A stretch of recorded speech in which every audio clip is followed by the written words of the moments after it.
Next, we have Colin Warren. He's from Washington State University, and ready to go. All right. So hi, everybody. As Christina said, my name is Colin Warren. I am, I guess, the lone one who's not from a Michigan State school of any sort, from Washington State University. And today, I'm going to be showing off some of the work we've been doing at our college on a Hall effect thruster, specifically for CubeSat applications.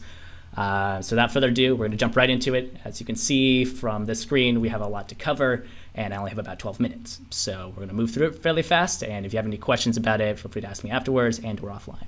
So the first project that we worked on is the actual Hall effect thruster itself. You can see off to the left screen, the right side is a small Hall thruster. That's about 6 centimeters wide, 6 to 8. Off to the left of it is the low pressure feed system. Next to it is a high pressure propellant tank we designed in-house. We haven't built it yet, but actually there was one of the classes I was taking as part of college that had us design a pressure vessel, so I figured I'd at least make something that was slightly useful. Off to the right is a Hall cathode we designed specifically for the thruster. We haven't built it yet, but we're going to go through the process. And finally, I'm going to talk about the vacuum chamber we're building because spoiler alert, many of you are probably not familiar that Washington State University doesn't have a plasma program. It doesn't even have an aerospace program. So we've actually had to build a lot of this from scratch, which transitions nicely to the first part. The reason why we're building an accessible CubeSat Hall effect thruster is because, well, most of this is self-funded. We're aiming for about $10,000 build goal. So far, we've either self-funded or got from basically parents about $8,000 to build work on the vacuum chamber and the thruster.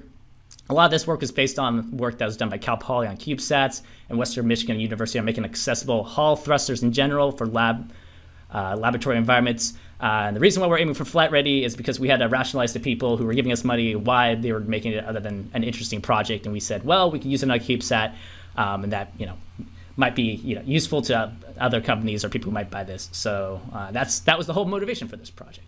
So we'll jump right into kind of the design parameters that you can see here. Again, we only have about 12 minutes, so I'm only briefly going to go over it. But all these performance, at least these design parameters that we have, were pulled from basic scaling laws. You take the channel width and length is derived from you take your Lamore radius of your ions and your electrons. In this case, we're using xenon and argon. We designed the channel width for both, and yeah, came up with these results. Some interesting things to note. There's a very low total impulse. That's because this system we're primarily just trying to look at can we operate a Hall effect thruster in space, or even just even before that, do a lab test, show it works, and then we can move to that next step. The cathode, we have an off-the-shelf one just in case the one in-house doesn't work. It's provided by Heatwave. And all this, it fits in about a 1U size area. For those of you who are familiar with the 3U plus configuration, the thruster head fits in that little extra space to give you extruding out of the CubeSat.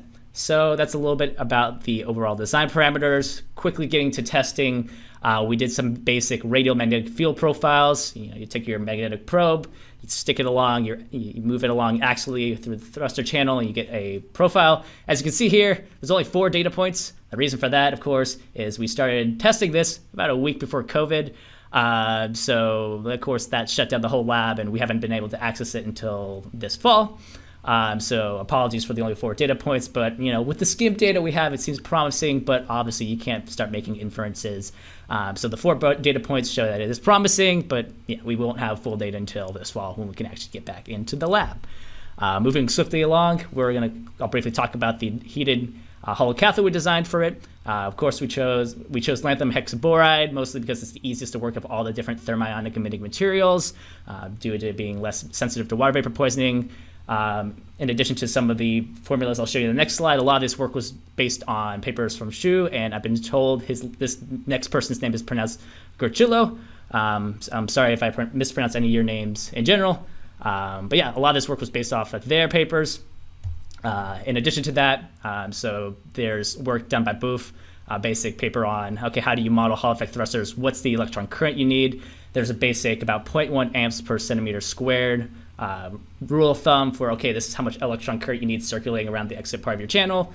You take your channel through your thrust diameter. Okay, we're about 6.5 centimeters. So if you do the quick math, it's about 0.65 amps.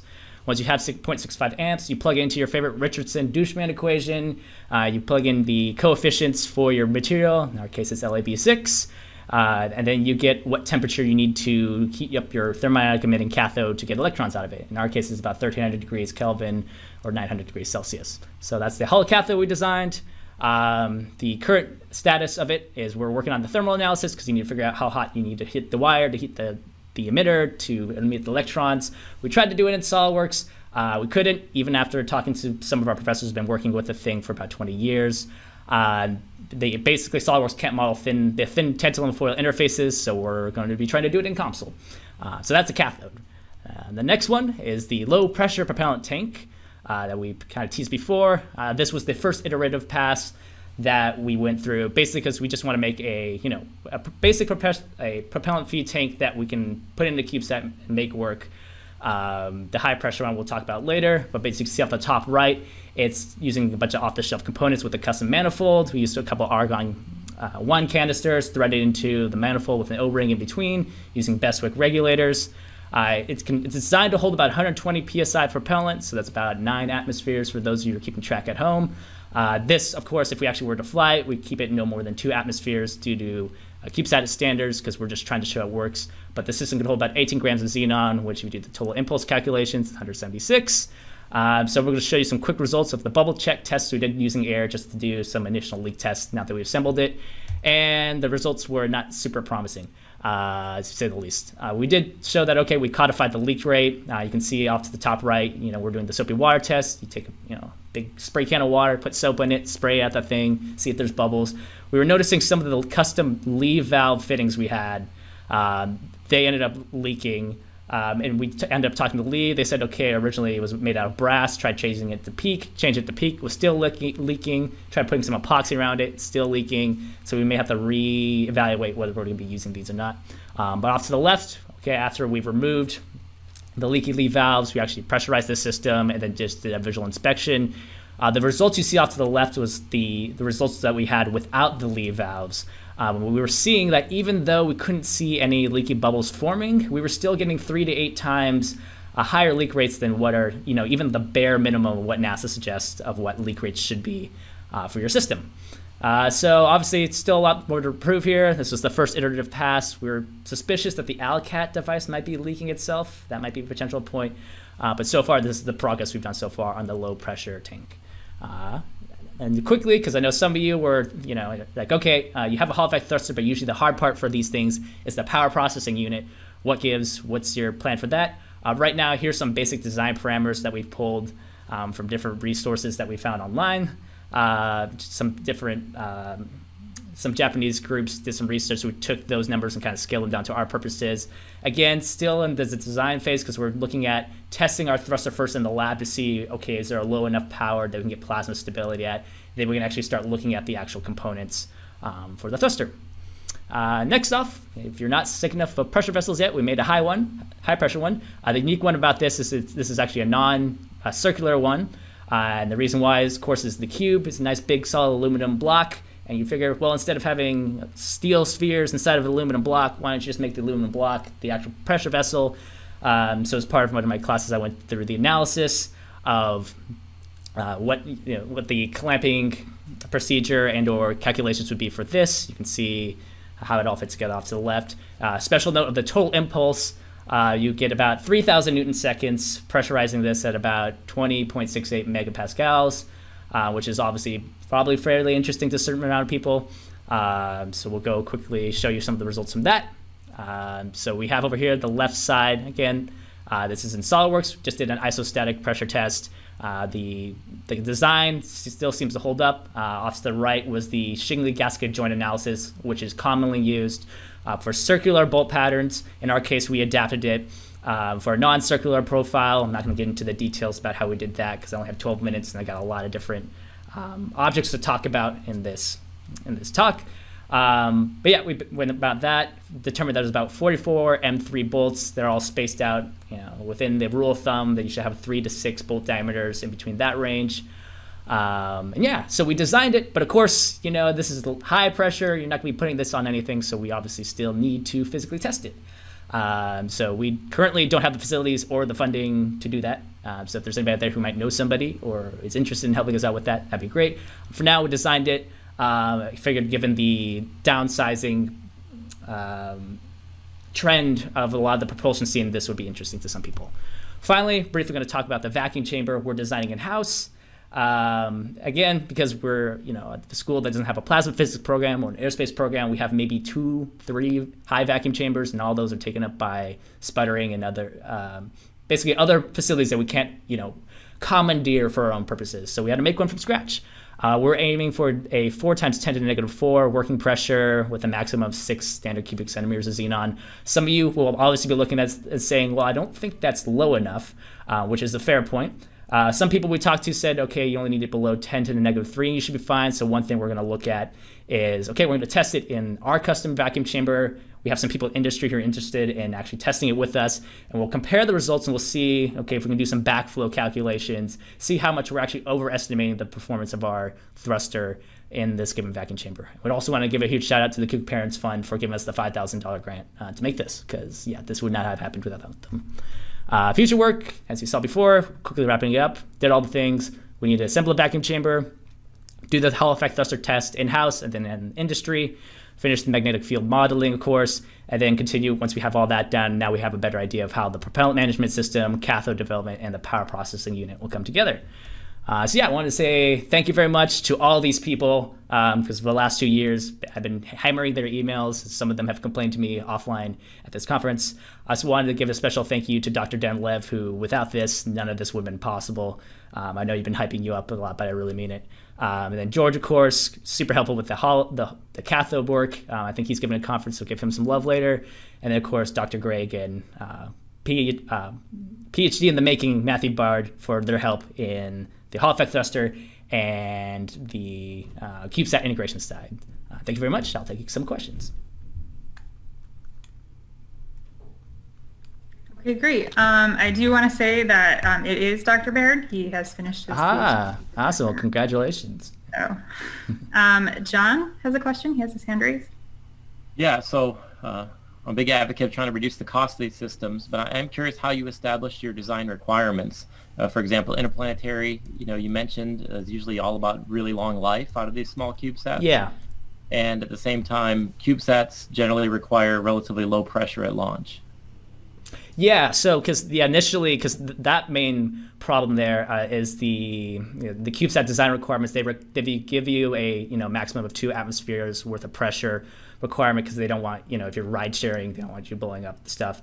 Obviously, if you're going to use this system to go interplanetary, you're going to need a lot more than 2 atmospheres worth of pressure there. There are ways to work through the Cal Poly licensing department to get higher pressure systems. So in our case, for the first test, we would just do 2 atmosphere pressures, show that it would work. But yeah, at least this research was additionally showing that, hey, here's what we can do, minimal working product. But then if you took this idea and you ran with it all the way, what sort of things are possible? So for like the interplanetary stuff, you could do like Smart 1 style missions with Hall effect thrusters. So that would be my answer to that one. I have a question on the thermal analysis. Yeah. I know that you talked about it for the cathode, but for the whole system, these little devices run extremely hot. What about accommodation on a spacecraft? I mean, even though this can fit into 1U, yeah, can you put anything else there that'll survive this running? Yeah, honestly, we haven't delved that deeply into that part yet. The primary reason is that we need to figure out still what sort of heat loads are coming out from the cathode in order to, accurately model the whole CubeSat system. We also have some other ideas too here about, we actually might be looking at, talk to Dr. Dan Lev online on using field emission, I think FEGs, I forgot what the G stands for. I wouldn't worry so much about the cathode, I'm more worried about the thruster running very hot. The thruster running very hot. Let's see. Yeah, I think it was, if I remember right, I think the actual propellant itself was 1300 degrees. I guess, to be honest, we haven't looked super deeply into that part. I'm not going to pull an answer out of not off the top of my head that I don't have for you. So, yeah. one part we still need to look at. All right, do any of the other judges have a question? We do have a There's question. a question from the chat. Go ahead, Ken. Oh, I think there's a question from the chat, so. Yeah, I was going to say we have a question from the chat, and it said, is there a reason you chose a 60 millimeter diameter in your hall thruster? Yeah, yeah. This would be typical, hold on, this would be typical of a 500 to 700 watt operation condition, but you're planning to operate at 200 watts. Gotcha. Let's see. So for the specific why we chose that diameter, that was derived mostly from a 1U CubeSat dimensions. From people that we were originally talking to, they said for this given size, that was a more 100 to 200 watts. So I guess I'd be interested in talking to you offline. I don't think we could necessarily run it that hot or that much power because of the energy density that you would need from the batteries that you would have to put on board to run it. But yeah, that was at least the initial thought process why we're looking at that power level for that given dimension. Okay, great. So that is it for our time for Colin. Thank you very much.